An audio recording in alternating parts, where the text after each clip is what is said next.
धूल भरे एक छोटे गांव की पगडंडी से गुजरते हुए भगवान बुद्ध ने एक अजीब दृश्य देखा।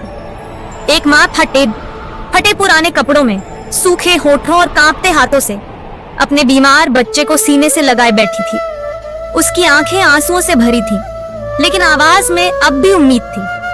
वो कांपते स्वर में बोली, भगवान, मेरा बच्चा कई दिनों से कुछ खा नहीं पाया। उसकी सांसें धीमी होती जा रही हैं।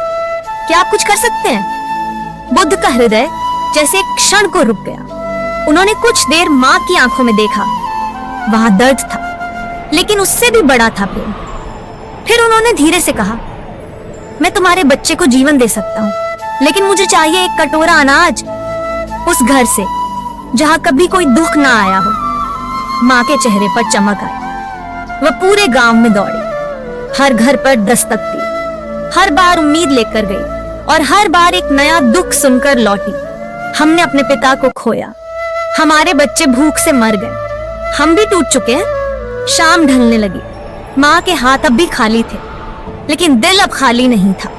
वह बुद्ध के पास लौटी। अब उसकी आंखों में आंसू थे, पर कोई शिकायत नहीं। भगवान, मुझे अब कुछ नहीं चाहिए।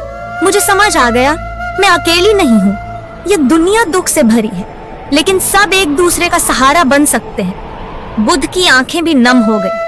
उन्होंने उस माँ को गले लगाया और कहा, बेटी, आज तुमने वह पाया है जो जन्मों की साधना से भी नहीं मिलता, करुणा का बोध। यही जीवन का सच्चा ज्ञान है। जब हम दूसरों के दुख को महसूस करते हैं, तभी भीतर प्रकाश जगता है और वहीं से शुरू होता है जीवन का असली परिवर्तन। अगर यह कहानी आपके दिल को छू गई हो, तो कृपया इस वीडियो को लाइक करें। अपनी सोच में करुणा और प्रेम को जगाने के लिए ऐसे और प्रेरक कथाओं से जुड़ने हेतु हमारे चैनल वीकेंड इंस्पायर्ड को सब्सक्राइब करें। आपका साथ ही हमारी सबसे बड़ी प्रेरणा है। धन्यवाद।